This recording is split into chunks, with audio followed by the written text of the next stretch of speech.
All right, let's talk about subnetting. But forget the dry, boring textbook stuff. Today, we're going to decode the secret blueprint that brings order to the chaos of the internet. It's the fundamental logic that lets your computer find literally any other device on the planet.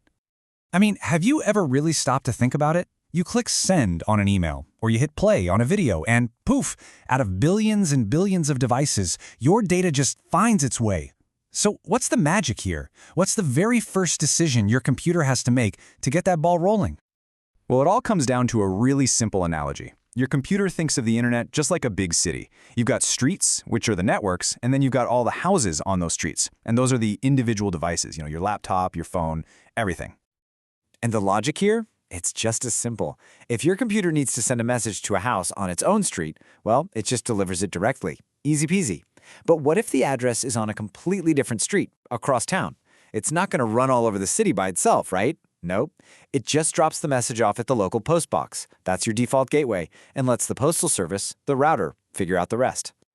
Okay, but here's the catch. This is the crucial part. A computer doesn't see Main Street or Elm Avenue. It sees a string of numbers, something like 192.168.1.5. To you and me, that's just numbers. So how in the world does a computer look at that and know which part is the street and which part is the house number? The answer is a really clever little tool that acts like a secret decoder ring for every IP address. It's called the subnet mask, and its whole job is to draw that line for the computer. Think of a subnet mask as a kind of filter or a stencil. When you place it over an IP address, it perfectly separates the two most important parts. The network part, that's our street, and the host part, which is the house number. It is literally the key that unlocks the meaning of the address. And this is where the magic really happens, in binary. See, a computer doesn't see the number 255. It sees a string of ones, 11111111. And the rule is so simple. Wherever the subnet mask has a 1, that part of the IP address belongs to the network. And wherever the mask has a 0, that part belongs to the host. That's it. It's such a simple, elegant way to draw that line.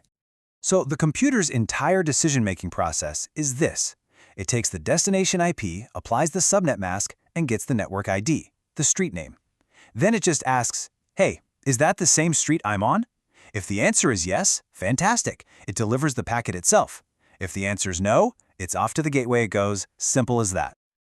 Now, you can probably imagine typing out 255.255.255.0 all the time is, well, it's a bit clunky. It's a pain. So as networks got bigger and more complex, engineers came up with a much cleaner, faster shorthand for the same exact thing. And that's what we call CIDR notation. So a little backstory here. Back in the early days of the internet, we had this really rigid system called classful addressing. The problem was you'd get assigned this massive block of IP addresses, whether you needed 10 or 10,000. It was super wasteful. And by the early 90s, we were burning through available addresses so fast it was becoming a real crisis. So in 1993, CIDR was introduced, and it basically saved the day by letting us create flexible, efficient networks. And this is the beauty of CIDR. Instead of writing out that whole long 255.255.255.0, you just count the ones. That's it. 3 groups of 8 ones, that's 24 ones. So we just write /24. It means the exact same thing, but it's so much cleaner. So really, what this all boils down to is that CIDR is just a simple shorthand. It tells you exactly how many bits are for the network, so when you see /24, you immediately know, okay, 24 bits for the network, which leaves the last 8 bits for all my devices. Okay, so that's all the theory. But how does this stuff actually work in the real world today? I'm talking about modern cloud platforms like AWS or Azure, where everything feels so virtual and software-defined. And it's a totally fair question. You might be thinking, wait a minute, in the cloud, all that old school stuff like managing broadcast traffic is handled by the platform, right? And you're correct. So if the software is doing all that heavy lifting, why do we even need to bother with subnets anymore? Why is this still a day one skill for any cloud engineer? The answer comes down to 2 huge words: security and organization. In the cloud, subnets are your primary tool for this. Just look at this classic setup. You've got your web servers that need to talk to the internet, so you put them in a public subnet. But your super sensitive databases? No way. They go into a private subnet, completely locked down and shielded from the outside world. So here's the big takeaway. In the cloud, you need to think of subnets as security containers. They're where you apply your firewall rules. They're how you group your web servers together and your databases together to keep things organized. They're how you control exactly who can talk to whom. And hey, sometimes cloud services actually demand their own dedicated subnet just to run. Subnets are without a doubt the fundamental building blocks of any secure cloud architecture. All right, so hopefully you're on board. We need subnets. But how do you actually plan them out? How do you decide how big to make them? How do you figure out how many addresses you're really going to need? Okay, before we go any further, I need you to remember one number. Just one. The number is 5. This is the gotcha that trips up almost everyone when they're starting out. In every single subnet you create in a major cloud like AWS or Azure, the platform automatically takes 5 of your IP addresses. You can't use them. They're gone. So, where do they go?